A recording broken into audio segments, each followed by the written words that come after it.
comic friends, I'm Travis, and it's New Comic Book Day, yay! Or at least New Comic Book Day for me. My comics are fresh off the boat from Alaska.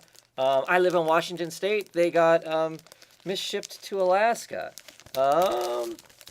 This week I have 12 books, which is good that my books came so late. I only got 12, right? Which is like almost no books for me. Anyway, jump right into it. First up, we have Batgirl with the foil cover. I actually like this foil cover. I haven't been digging very many of the foil covers, to be honest with you, but I really like that one. Yeah, that one's cool. Issue number 28. I'm kind of digging the current writer on the book, so yeah. I noticed that the Wild Goose, the artist that was on Batgirl for a while that was so awesome, has kind of disappeared. I don't see them on anything anywhere, which is kind of over. All right, Books of Magic, issue number 1. I'm a bit apprehensive about this book just because I don't know, the new Lucifer book, they've kind of changed it up quite a bit, so it's telling its own new thing, which I'm excited by it a lot. I'm hopeful that hopefully that's the case with this, that Cat Howard has some other thoughts, because the Books of Magic just feels like retread. I don't know what you could do that wasn't done in that original series, but I am very excited for the Tom Fowler artwork. So that's a reason to be picking it up, if nothing else, right? So looking forward to that. The artwork of it. We'll see how this Sandman Universe book turns out. Detective Comics 991. So this is another Robinson issue. I want to say this is the last one. Two-Face, not really been digging it a whole lot, so kind of is. I'm just waiting for the Tomasi run to start. I'm excited about that. Justice League Odyssey issue number 2 is one of those foil covers. I don't know, and it's only two-tone. It's silver and then this kind of rose-colored. To me, that's not that impressive. It's like bad holographic look to it. I was not enthused by the first issue of Justice League Odyssey, so I'm hoping this does a lot more for me, or this could be dropped fairly quickly. There wasn't much of a story there. And maybe that's the problems with, that this book had originally been, a lot of it was done and they scrapped it and started over, and so maybe that's why we're getting that kind of a thing. I don't know. Book I'm super excited about. Lodger. This is the newest Black Crown book. This is done by the Lamphams, David Lampham.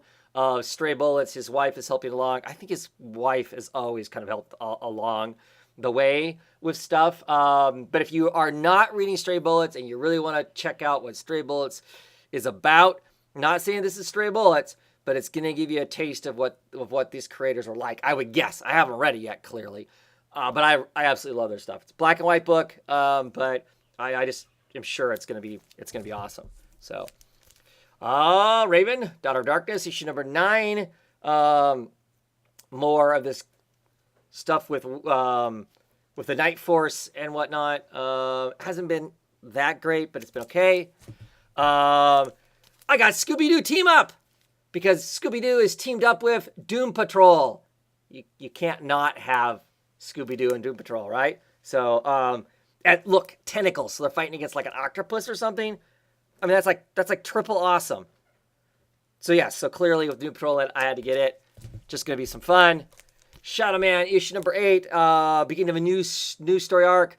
Rag and Bone. I really liked the last story arc a lot. I hope that means that the creators of the book have got their feet under them and are going to give us some really cool stories. The first few issues of this was, but this last arc was always, he kind of goes through time and discovers the kind of origins, the real origins of Shadow Man have been really cool. So yeah.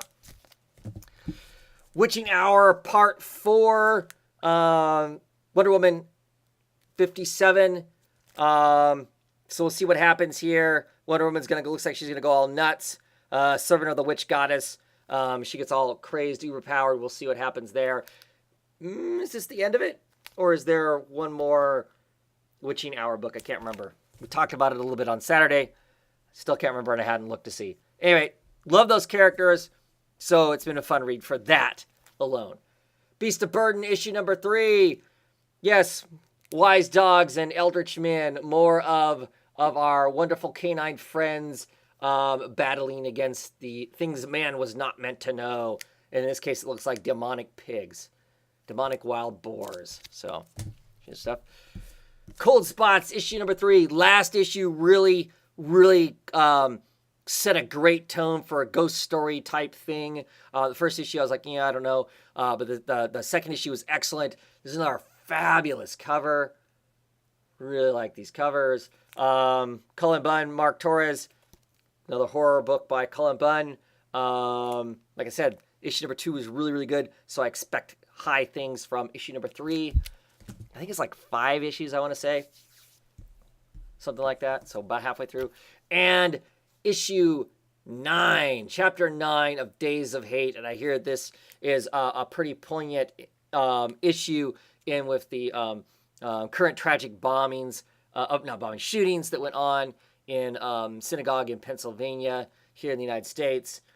This has some of that stuff kind of feel to it. This has been an excellent book.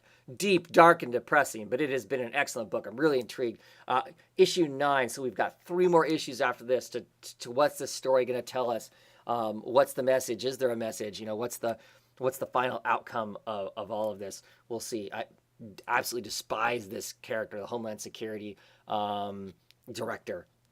But that's it. That's my 12 books. I'm going to get on these and read these, and hopefully I'll be around this weekend talking some comic book roundtable with my comic book friends. Until then, have a great one.